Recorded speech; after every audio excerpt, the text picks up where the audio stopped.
For years now, major rock groups from the Beatles to the Jefferson Airplane have promoted the benefits of taking dope, and sometimes not too subtly.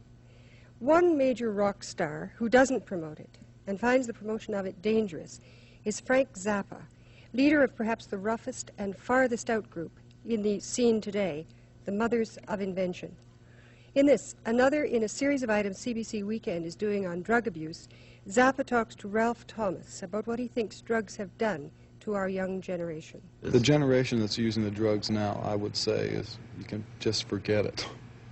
But I think there's a lot of hope in the ones who are in their preteens and the very young teens now, because they get a chance to watch their older brothers and sisters stumble down the stairs and make all the other mistakes that they're going to make. And perhaps it's best that somebody does the pioneering for them. What has it done to kids? It's taken away a lot of their ambition.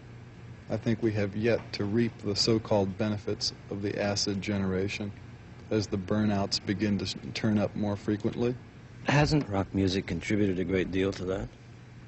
Hasn't it become, in a sense, or hasn't it been, in a sense, the kind of propaganda vehicle by which drugs have been sold? Certainly it has. I think AM radio as well as underground radio has definitely assisted in the popularization of various forms of drugs. A lot of things have happened since 4 or 5 years ago. 4 or 5 years ago in Los Angeles was sort of the beginning of the acid craze. And I've noted before that drugs, like records, go on and off the charts. You know, 1 year it's acid, and then grass comes in really strong, and then speed goes on the charts, and then downers, and now you find kids experimenting with smack. So I met this girl in Massachusetts.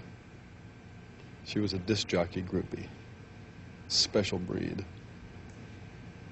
Next time I met her was in Chicago, and she had joined the Weathermen. I said, "What's the deal?" Because she was telling me about, oh yeah, we're going to burn this building, and we're going to bomb this, and we're going to bomb that. I said, "What's the deal?"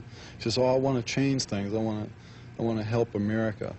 I suggested to the girl that she would be more effective in bed with an executive from a large company in changing policy than she would pouring gasoline into quart jars and sticking wicks in them for throwing around in the street.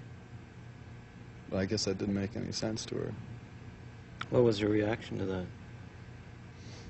I think she was too stoned to know what I was talking about.